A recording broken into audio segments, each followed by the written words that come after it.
Sahabat Oase Rohani Katolik yang terkasih, apa kabar Anda semua? Semoga Anda dalam keadaan sehat, penuh semangat dan sukacita.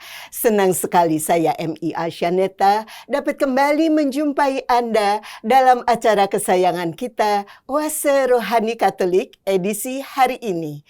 Bersama saya telah hadir narasumber kita, sosok yang istimewa dan saya yakin Anda pasti sudah mengenalnya. Beliau adalah Romo B.S. Mardiatmojo SY atau akrab disapa Romo Mardi. Kita sapa dulu Romo. Selamat jumpa Romo Mardi. Apa kabar Romo? Berjumpa. Baik, terima kasih. Saya ucapkan selamat berjumpa dengan para pemirsa dan para pendengar. Tuhan memberkati. Ya, kita segera mulai ya Romo. Ya. Dan seperti biasanya acara ini akan dibuka dengan doa yang akan dipimpin oleh Romo Mardi. Silakan Romo. Kita hening sebentar. Mengarahkan hati kepada Tuhan dalam nama Bapa dan Putra dan Roh Kudus. Amin. Allah dan Bapa kami bersyukur atas cinta-Mu. Kami telah mendengar betapa Engkau bersama dengan para rasul mengajak para saudari dan saudara yang lain ada di sekitar Tuhan Yesus, termasuk Santo Markus. Berkatilah semua yang ingin berdekatan dengan Dikau dan mewartakan kabar baik-Mu dalam Kristus Tuhan dan pengantara kami. Amin. Dalam nama Bapa dan Putra dan Roh Kudus. Amin. Bacaan dari surat pertama Rasul Petrus. Saudara-saudara terkasih, rendahkanlah dirimu seorang terhadap yang lain. Sebab Allah menentang orang yang congkak, tetapi mengasihi orang yang rendah hati. Karena itu, rendahkanlah dirimu di bawah tangan Tuhan yang kuat, supaya pada waktunya kamu ditinggikan olehnya. Serahkanlah segala kekhawatiranmu kepadanya, sebab dialah yang memelihara kamu. Sadarlah dan berjaga-jagalah. Lawanmu, si iblis, berjalan keliling sama seperti singa yang mengaum-ngaum dan mencari orang yang dapat ditelannya. Lawanlah dia dengan iman yang teguh, sebab kamu tahu bahwa semua saudaramu di seluruh dunia menanggung penderitaan yang sama. Dan Allah, sumber segala kasih karunia, yang telah memanggil kamu dalam Kristus, kepada kemuliaan yang kekal akan melengkapi, meneguhkan, menguatkan, dan mengokohkan kamu, sesudah kamu menderita seketika lamanya. Dialah yang empunya kuasa sampai selama-lamanya. Amin. Dengan perantaraan Silvanus, yang kuanggap sebagai saudara yang dapat dipercaya, aku menulis dengan singkat kepada kamu untuk menasihati dan meyakinkan kamu bahwa kasih karunia ini benar-benar datang dari Allah. Berdirilah dengan teguh di dalamnya. Salam kepada kamu sekalian, dari kawanmu terpilih yang di Babylon dan juga dari Markus anakku. Berilah salam seorang kepada yang lain dengan cium yang kudus. Damai sejahtera menyertai kamu sekalian yang berada dalam Kristus. Amin. Demikianlah sabda Tuhan. Syukur kepada Allah. Mazmur tanggapan. Kasih setiamu ya Tuhan, hendak kunyanyikan selama-lamanya. Kasih setiamu ya Tuhan, hendak kunyanyikan selama-lamanya. Aku hendak menyanyikan kasih setia Tuhan selama-lamanya, hendak menuturkan kesetiaanmu turun-temurun, sebab kasih setiamu dibangun untuk selama-lamanya, kesetiaanmu tegak seperti langit. Kasih setiamu ya Tuhan, hendak kunyanyikan selama-lamanya. Sebab itu langit bersyukur karena keajaiban-keajaiban-Mu ya Tuhan, bahkan karena kesetiaan-Mu di antara jemaat orang-orang kudus. Sebab siapakah di angkasa yang sejajar dengan Tuhan? Siapakah di antara penghuni surga yang sama seperti Tuhan? Kasih setiamu ya Tuhan, hendak ku nyanyikan kunyanyikan selama-lamanya. Berbahagialah bangsa yang tahu bersorak-sorai ya Tuhan, mereka hidup dalam cahaya wajah-Mu. Karena nama-Mu mereka bersorak-sorai, dan karena keadilan-Mu mereka bermegah-megah. Kasih setiamu ya Tuhan, hendak ku nyanyikan selama-lamanya. Sahabat Oase Rohani Katolik yang terkasih, mari sekarang kita siapkan batin kita untuk mendengarkan Injil. Haleluya. Kami memberitakan Kristus yang tersalib. Dialah kekuatan dan hikmat Allah. Haleluya. Tuhan bersamamu Dan bersama rohmu. Kita dengarkan Injil Yesus Kristus menurut Markus. Dimuliakanlah Tuhan.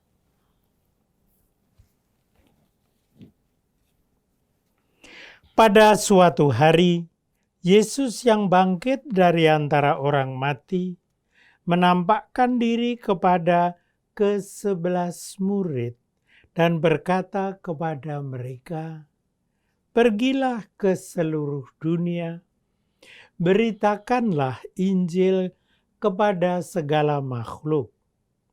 Siapa yang percaya dan dibaptis akan diselamatkan, siapa yang tidak percaya akan dihukum. Tanda-tanda ini akan menyertai orang-orang yang percaya. Mereka akan mengusir setan-setan demi namaku. Mereka akan berbicara dalam bahasa-bahasa yang baru bagi mereka. Mereka akan memegang ular dan sekalipun minum racun maut, mereka tidak akan mendapat celaka. Mereka akan meletakkan tangannya atas orang sakit dan orang itu akan sembuh." Sesudah berbicara demikian kepada mereka, terangkatlah Tuhan Yesus ke surga, lalu duduk di sebelah kanan Allah.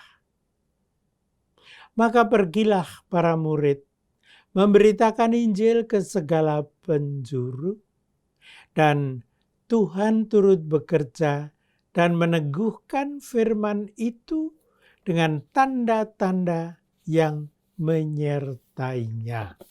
Demikianlah sabda Tuhan. Syukur kepada Allah.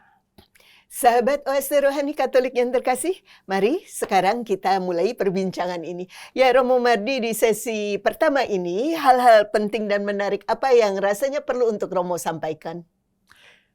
Saya harus mengatakan bahwa surat pertama Rasul Petrus adalah suatu surat yang diperuntukkan bagi, katakanlah, ASN, bukan dalam model Indonesia, tetapi ASN, yaitu asisten supaya nama Yesus dimuliakan. Ya. Kenapa? Karena Markus adalah seorang penulis Injil. Dan menurut catatan, dia salah satu penulis Injil yang pertama. Ya. Kenapa ini bagiku penting? Karena zaman itu tentu saja belum ada HP. Zaman itu belum ada komputer. Zaman itu belum ada catatan-catatan yang banyak. Maka kalau ada yang rela menuliskan apa yang didengar oleh para rasul, itu sangat menguntungkan kita. Dan kita harus mengatakan, untung dia menulis. Iya. Ya. Dengan demikian, maka ada catatan. Kita tahu kan, pada waktu kita di PAUD, emang kita pernah mencatat? Sedikit. Kelas 1, nyatet? Sedikit. Banyak mendengar ya. Banyak mendengar. Nah, karena itu maka bahwa Markus nyatet itu bagi kita merupakan suatu karunia bukan main. Dan bahkan dari 4 pengarang Injil dikatakan bahwa beberapa dari mereka itu kadang-kadang menyebut hal-hal yang ditulis oleh Markus. Berarti dia dipercaya. Iya. Ya. Walaupun sebetulnya kan ada orang yang juga beranggapan bahwa Markus ini sebetulnya nggak termasuk 12 rasul ya Romo ya? Benar sekali. Dia tidak termasuk 12 rasul. Hebat ya Romo, dia ada kemampuan sendiri yang... Betul. Yang hebat, dia punya telinga. Telinga itu penting ternyata dalam ikut Tuhan. Kita tahu kan, iman adalah mendengarkan Tuhan bersabda dan kita mencatat. Bukan mencatat dengan ballpoint, tetapi mencatat dalam hati. Dan ini merupakan hal yang bukan main. Iya. Dengan demikian, Markus itu serupa dengan Bunda Maria.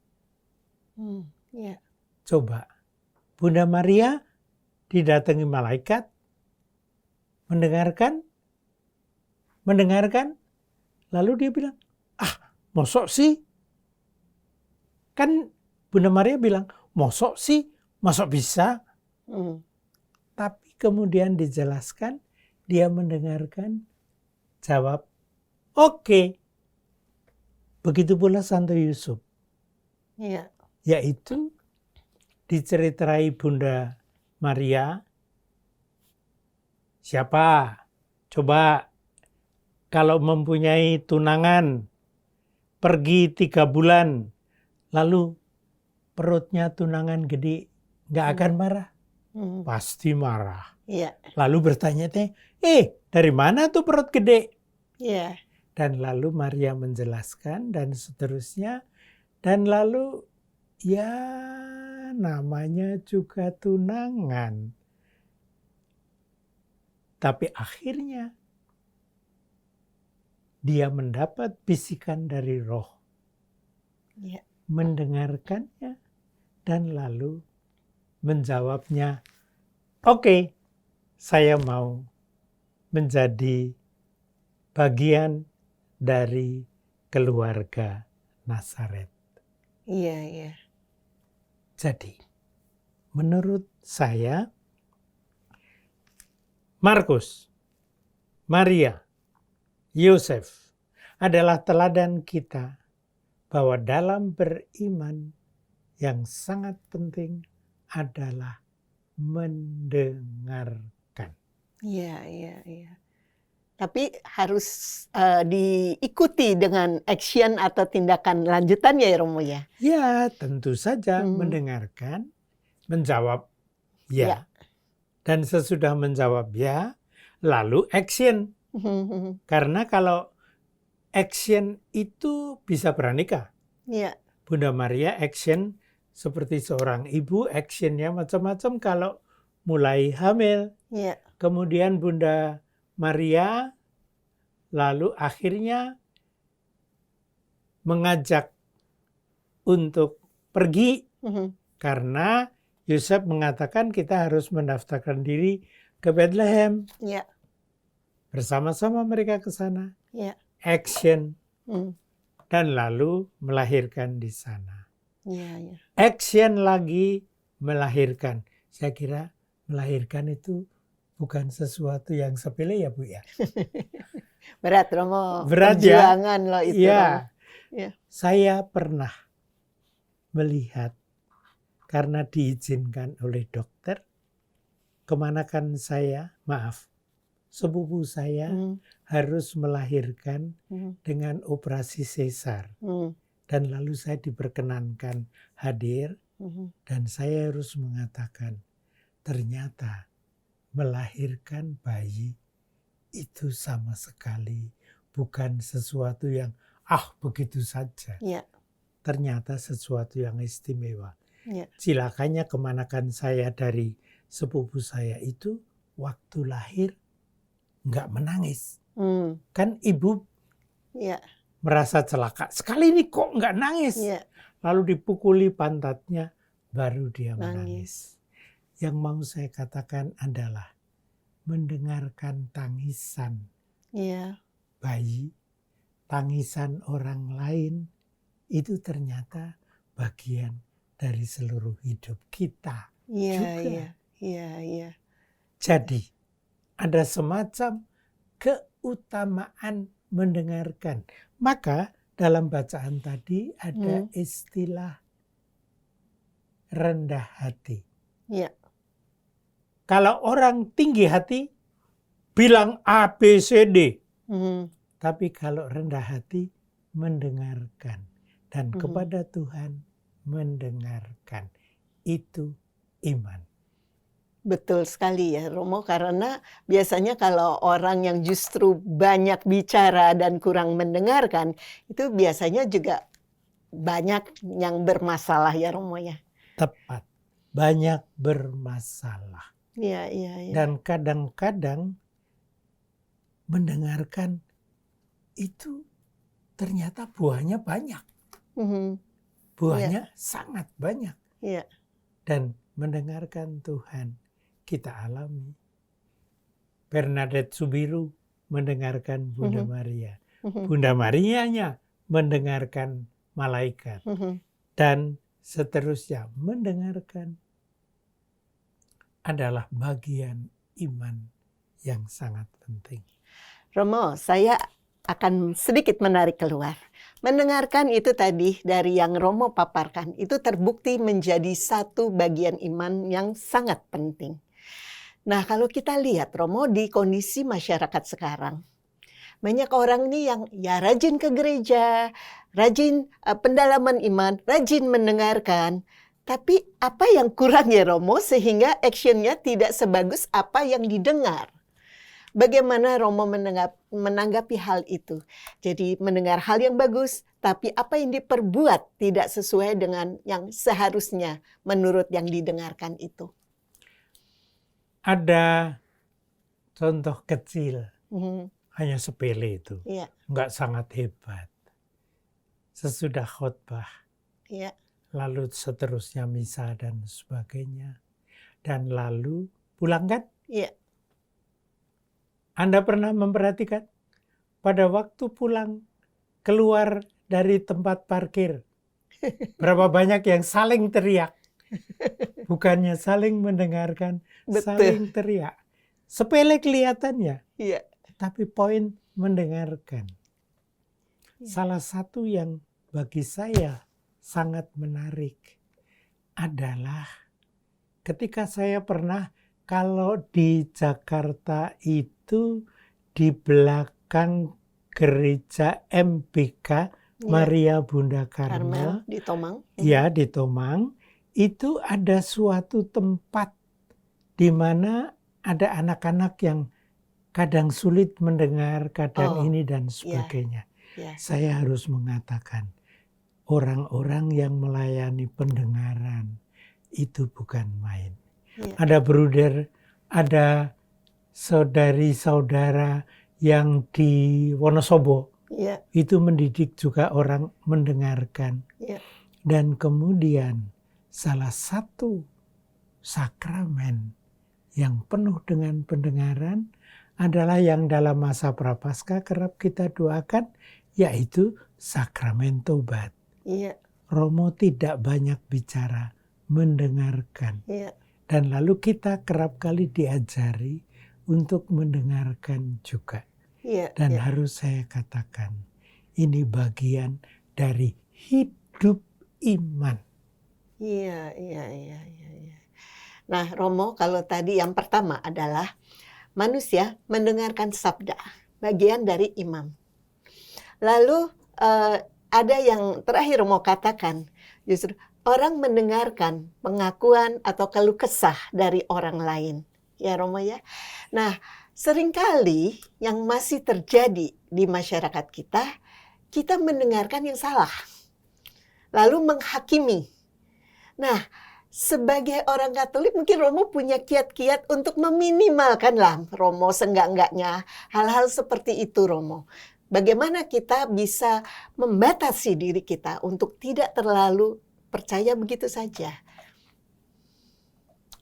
Saya pernah dipaksa, tanda petik, Dipaksa. oleh situasi untuk mendengarkan.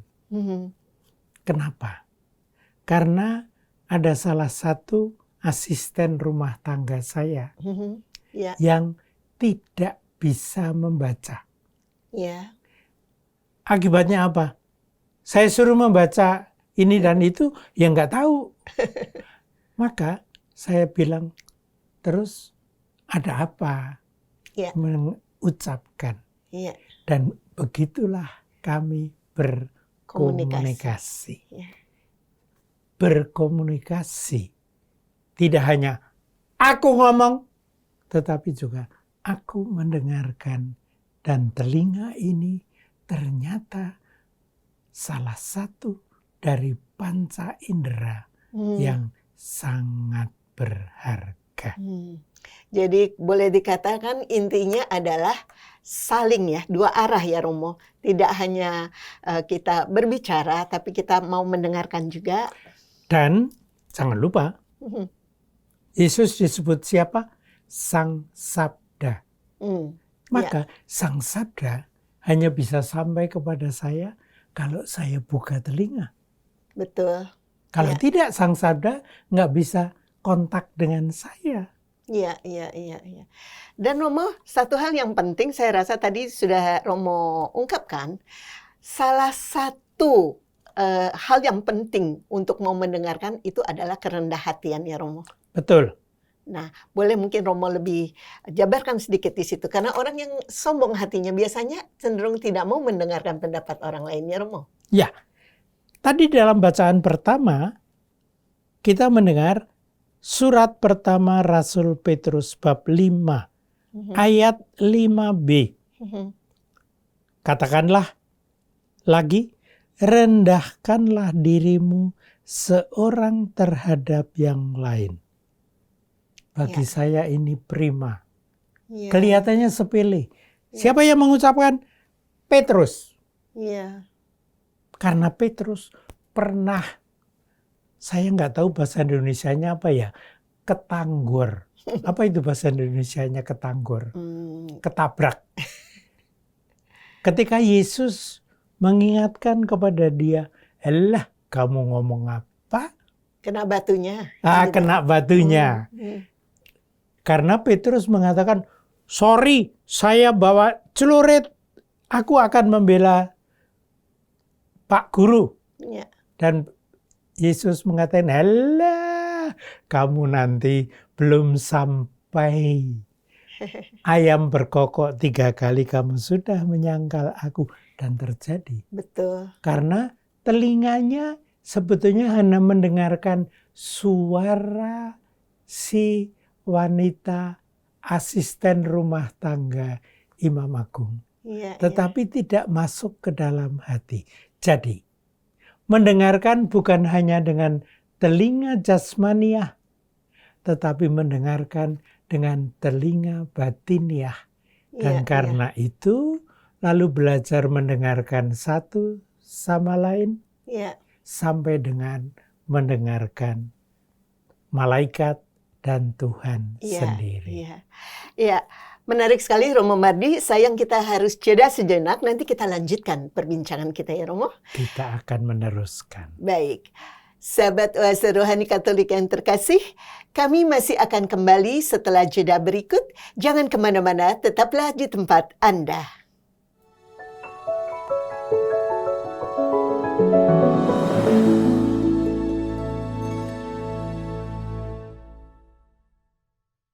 Sahabat Oase Rohani Katolik yang terkasih, terima kasih masih bersama kami di acara Oase Rohani Katolik edisi hari ini.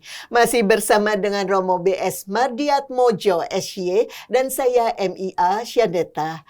Bagi Anda yang ingin mengirimkan saran atau kritik, kami persilakan untuk menghubungi kami melalui alamat email kami di orkkaj2021@gmail.com atau melalui WhatsApp di nomor 0881 0251 33438. Mari sekarang kita lanjutkan perbincangan kita. Ya Romo Mardi, di sesi kedua ini hal-hal penting dan menarik apa yang Romo rasa perlu untuk diketahui oleh umat? Saya masih ingin mengajak Anda pendek saja mengingat yang disebut mendengarkan. Iya. Kenapa? Kita percaya Tuhan Yesus adalah wahyu Allah. Apa itu wahyu? Wahyu adalah komunikasi dari Allah kepada kita. Maka perlu bahwa kita bisa mendengarkan Sang Sabda. Dan pada bacaan pertama tadi, secara singkat masih mau saya ulang, yaitu kok ya Petrus menulisnya gini, aku menulis dengan singkat kepada kamu. Banyak orang yang cerewetnya bukan main. Banyak ngomong. Tetapi Petrus dengan pengantaraan Silvanus mengatakan menulis dengan singkat. Dan kalau kita ingat, Injil Markus adalah Injil yang paling pendek. Paling pendek. Ya, paling pendek. Iya. Yohanes itu panjang. Iya. Lukas juga panjang. Iya. Dan karena itu saya harus mengatakan saya paling pertama dulu tertarik untuk membaca pendek. Karena males mau baca panjang-panjang. Ya. Dan lalu bagiku sangat menarik bahwa karena pendek, lalu Tuan Markus, Bapak Markus, katakanlah Opa Markus, terpaksa memilih yang singkat, ringkas, jelas. Maka membaca Injil Markus itu enak. Nggak usah panjang lebar, pendek. Tapi isinya mengena gitu ya? Isinya mengena. Salah satu yang sangat penting pada Markus adalah banyak sekali cerita mengenai apa yang dilakukan Tuhan Yesus. Oh, iya. Nggak banyak teori. Iya. Nggak banyak pengajaran. Iya. Dan karena itu, lalu kalau kita ingat masa kita umur 3 tahun, 4 tahun, 5 tahun. Kan kita tidak mau mendengar teori-teori. Pokoknya itu bakmi atau bihun. Kok yang bakmi? Loh, kok putih? Itu bihun. Dan seterusnya. Nggak usah pakai teori dari buat apa dan sebagainya. Pokoknya ini anu. Begitu pula waktu pertama kali mengenal pelajaran Tuhan Yesus, pendek-pendek. Maka Markus juga pendek-pendek. Kalau kita lihat yang bacaan Injil Markus tadi. Sederhana saja. Siapa yang percaya dan dibaptis akan selamat. Yang tak percaya akan dihukum. Udah. Itu gampang didengar. Nah, bagaimana caranya saya tahu? Nah, tanda-tanda ini akan menyertai orang yang percaya. Lalu disebutkan beberapa hal konkret, nyata. Ya, Nggak banyak teori. ya, Lalu dengan demikian banyak orang sangat mudah mengenal Tuhan Yesus. Dan pada tahun-tahun pertama sesudah Tuhan naik ke surga, ya, itu yang sangat diperlukan bukan teori panjang lebar. ya, Nah, para saudari dan saudara sekalian, sangat mungkin kita datang ke pasar. ya, Sangat mungkin kita ngajari anak-anak yang baru kenal. ya. Orang Katolik itu apa sih? Kalau kita membuat uraian 350 halaman, nggak akan dibaca. Betul. Tapi kalau ringkas-ringkas, kita baca. Teman kita membaca, Ya. dan anak-anak, apa tadi? Nah, tidak usah panjang lebar. Itulah evangelisasi. Ya. Mewartakan kabar gembira. Ya. Artinya apa? Nggak usah cerita panjang lebar. Ini namanya mawar. Ya. Nggak usah pakai teori mawar. Nggak usah juga cerita ada mawar merah, ada mawar kuning, ada mawar hijau, dan seterusnya. Ya. Ringkas, jelas. Ya. Lalu orang mudah, oh Tuhan Yesus itu ceritanya begitu. Ya. Oh, jadi Musa itu ngelihat suatu pohon kecil yang bernyala. Cukup. Ya, ya. Ini sebetulnya strategi yang jitu ya Romo, khususnya untuk mengenalkan anak-anak kecil sejak dini untuk mengenal Alkitab ya Romo ya. Betul, Iya, betul, iya. betul. Karena sebetulnya kalau kita lihat saat misalkan pendalaman Alkitab lah gitu, itu sering banyak yang nggak datang, kurang peminatnya, ngerasa mungkin terlalu panjang lebar atau gimana. Padahal strategi tadi, khususnya untuk anak-anak itu kena sekali ya Romo. Sangat tepat. Iya, iya. Sekali lagi, mungkin kita bilang, kok nggak mau mendengar sih? Iya, tapi ngomongmu panjang atau pendek? Iya, iya. Dan itu semua anak kelas 3, kelas 4 Iya. membutuhkan yang pendek-pendek. Nah, misalnya, tanda apa bahwa orang percaya dan beriman? Mereka akan berbicara dalam bahasa-bahasa baru.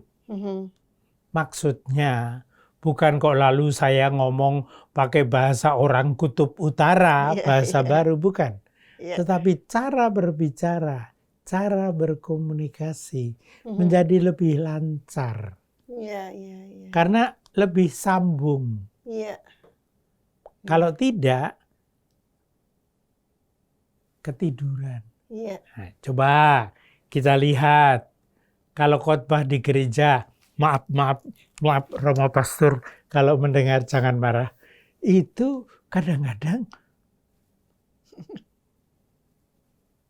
khotbahnya tidak singkat, Iya. tetapi panjang lebar sekali. Iya. Padahal seperti ada seorang yang presiden gitu katanya pengajarannya pendek. Iya. Jangan tanya apa yang dilakukan oleh negara bagimu, tapi apa yang dilakukan kamu Untuk negara. untuk negara. Iya. Udah, titik. Iya. Nggak usah banyak cincong. Iya, iya, iya. Ya itulah menurut saya barangkali kalau kita memberi katekese dan berbagai macam hal, ringkas-ringkaslah, pendek-pendeklah. Tapi harus saya katakan, untuk bicara ringkas juga tidak gampang. Iya. Karena harus tahu intisarinya. Maka dari itu ada KPKS atau apa, supaya kita bisa ringkas. Iya. Saya sekarang sedang memeriksa pekerjaan akhir dari mereka yang ikut KPKS. Oh, iya. Ada yang panjang sekali. Oh, iya. Iya, tapi ada juga yang pendek. Iya. Tapi saya menilai tidak karena panjang, tidak karena pendek. Iya. Tetapi apakah intisarinya menuju ke arah Tuhan Yesus. Artinya bukan 200-300 halaman saya berikan, tetapi 2-3 halaman dari hati kita berikan kepada sesama. Kenapa? Karena saya merangkum dari yang dikatakan oleh Tuhan Yesus.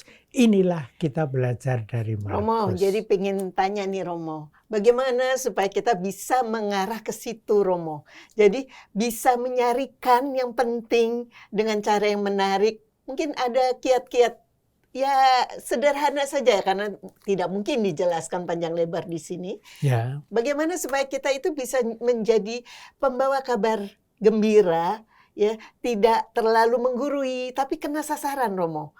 Singkat, padat, jelas, mudah dimengerti. Barangkali Romo punya kiat-kiat. Kiatnya setiap orang pasti berbeda-beda. Tapi supaya saya bisa ngomong dengan orang ini, para pemirsa, supaya bisa ngomong dengan orang ini, saya harus tahu bahasanya dia. Maka saya harus tahu bahasa partner saya. Itu poin penting. Ya. Partner pokok tentu Tuhan Yesus. Ya. Maka carilah kata-kata Tuhan Yesus yang inti saja. Nggak usah yang panjang-panjang. Lalu intinya kita berikan pada orang. Kita kan pernah membuat suatu acara yang memperpendek. Apa itu? Waktu itu pernah kita bicara pendek-pendek mengenai ajaran Yesus yang dipersingkat. Sekali lagi, memang tidak mudah. Ya. Jadi, kita tidak usah memberi HP. Kadang-kadang kita perlu e-money yang hanya kecil saja. Ya. Dengan kata lain, jangan-jangan kita doa pendek. Lalu mencoba merumuskan doa itu disampaikan kepada orang. Ya. Anda pasti masih ingat bahwa Tuhan Yesus pernah bilang, kalau sembahyang nggak usah panjang-panjang. Ya kan? Ya, ya. Ya, iya. Kurang lebih begitu. Ya, Romo Mardi, rasanya pingin panjang-panjang lagi nih obrolannya. Sayang waktu yang sudah tidak memungkinkan. Kita harus akhiri acara ini di sini ya Romo. Ya, sahabat Oase Rohani Katolik yang terkasih, tak terasa sampailah kita di penghujung acara. Dan seperti biasanya, acara ini akan ditutup dengan doa dan berkat melalui Romo Mardi. Silakan Romo. Marilah hening sebentar. Dalam nama Bapa dan Putra dan Roh Kudus. Amin. Allah, Aba, Bapa kami. Terima kasih Kau berikan Sang Sabda kepada kami. Melalui Maria dan Santo Yosef pembimbingnya. Kau berikan itu dengan dituangkan, dicurahkannya roh kepada kami. Oleh sebab itu, berkatilah kami semua, agar supaya mengimanimu dalam Kristus Tuhan dan pengantara kami. untuk hidup kami selanjutnya, supaya bisa ringkas membaca kehendak-Mu. Berkatilah kami dalam nama Bapa dan Putera dan Roh Kudus. Amin. Amin. Romo Mardi, terima kasih sekali sudah bersedia mengisi acara ini. Kembali. Sahabat Oase Rohani Katolik yang terkasih, demikian perbincangan kita kali ini. Semoga banyak manfaatnya bagi Anda. Romo B.S. Mardiatmojo SY dan saya M.I.A. Syaneta pamit undur diri. Selamat melanjutkan aktivitas Anda dan salam damai. Salam damai.